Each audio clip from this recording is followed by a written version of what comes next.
आज मैं आपके सामने उत्तर प्रदेश के संभल जिले से एक ऐसी कहानी लेकर आया हूँ जो इंसानियत को शर्मसार कर देती है। ये कहानी है पैसे के लालच की, रिश्तों की बेरहमी की और एक ऐसे पिता की जिसने अपने खून को ही दांव पर लगा दिया। जी हाँ दोस्तों, संभल के बैजोई इलाके में एक पिता ने सिर्फ 2 करोड़ 10 लाख रुपए के बीमा के लिए अपने सगे बेटे की हत्या करवा दी। ये सुनकर आपको यकीन नहीं होगा, लेकिन ये सच है। तो चलिए जानते हैं इस पूरे मामले की पूरी कहानी।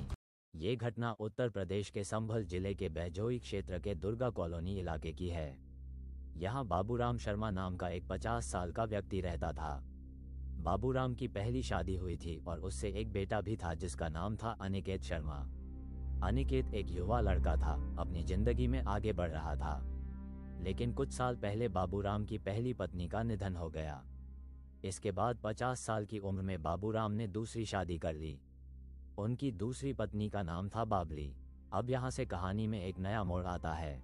बाबूराम का बेटा अनिकेत अपनी सौतेली माँ बाबली से काफी प्रभावित था। घर में रिश्ते सामान्य चल रहे थे, लेकिन बाबूराम के दिमाग में कुछ और ही चल रहा था। दोस्तों, बाबूराम ने अपने बेटे अनिकेत का 2 करोड़ 10 लाख रुपए का जीवन बीमा करवाया था और इस बीमे में खुद को नॉमिनी बनाया था। अब सवाल यह उठता है कि एक पिता अपने बेटे का इतने बड़े अमाउंट का बीमा क्यों करवाएगा? क्या ये सिर्फ भविष्य की सुरक्षा के लिए था या फिर इसके पीछे कोई और मंशा थी? जैसे जैसे जांच आगे बढ़ी, पुलिस के सामने यह बात साफ हो गई कि बाबूराम की नीयत शुरू से ही साफ नहीं थी। उसने पहले से ही यह योजना बना ली थी कि वह अपने बेटे की हत्या करवाकर बीमे का पैसा हासिल करेगा। 2 करोड़ 10 लाख रुपए, इतनी बड़ी रकम, और इसके लिए एक पिता अपने खून को मिटाने की सोच सकता है, ये कल्पना से परे है। बाबूराम ने धीरे धीरे अपनी योजना को अंजाम देना शुरू किया। उसने कुछ लोगों से संपर्क किया और अपने बेटे अनिकेत की हत्या करवाने की साजिश रची। बाबूराम ने अपनी योजना को बहुत ही सोच समझकर अंजाम दिया। उसने कुछ सुपारी किलर्स को पैसे देकर अपने बेटे को खत्म करने का काम सौंपा। एक दिन जब अनिकेत घर से बाहर था तो उसके साथ वह हादसा हो गया जिसकी उसने कभी कल्पना भी नहीं की होगी। उसे नहीं पता था कि उसकी मौत के पीछे उसके अपने पिता का हाथ है। अनिकेत की हत्या कर दी गई और बाबूराम ने तुरंत ही बीमा कंपनी में क्लेम डाल दिया। उसे लगा कि उसकी योजना सफल हो गई है और जल्द ही उसे 2 करोड़ 10 लाख रुपए मिल जाएंगे।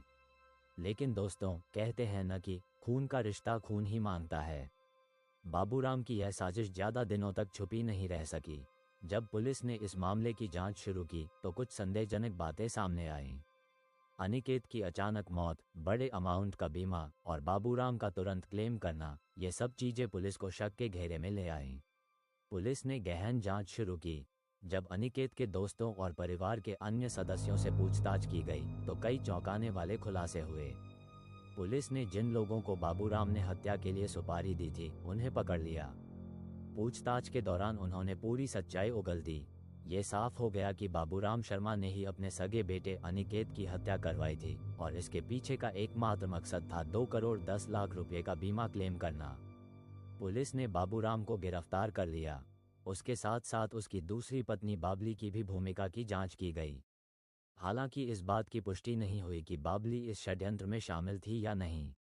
यह मामला पूरे इलाके में सनसनी फैला देने वाला बन गया। लोग इस बात पर यकीन नहीं कर पा रहे थे कि एक पिता अपने बेटे के साथ ऐसा कर सकता है। दोस्तों, ये कहानी हमें बहुत कुछ सिखाती है। आज के दौर में पैसे का लालच इंसान को कहां से कहां ले जा सकता है, यह इस घटना से साफ हो जाता है। एक पिता जो अपने बेटे का संरक्षक होना चाहिए, वही उसकी मौत का कारण बन गया। रिश्तों की कोई अहमियत नहीं रही, सिर्फ पैसा बाकी रह गया। यह मामला हमें ये भी याद दिलाता है कि कानून की नज़र से कोई नहीं बच सकता। चाहे कितनी भी चालाकी से कोई अपराध किया जाए, सच्चाई एक दिन सामने आ ही जाती है। आज अनिकेत इस दुनिया में नहीं है, लेकिन उसे न्याय जरूर मिला। बाबूराम को उसके कृत्य की सजा मिली। ये कहानी हर उस व्यक्ति के लिए एक चेतावनी है जो पैसे के लालच में अंधा हो जाता है। रिश्ते, प्यार और इंसानियत, ये चीजें पैसे से कहीं ज्यादा कीमती हैं। दोस्तों, इस वीडियो को लाइक करें, शेयर करें और ऐसी ही सच्ची घटनाओं के लिए चैनल को सब्सक्राइब करें। धन्यवाद।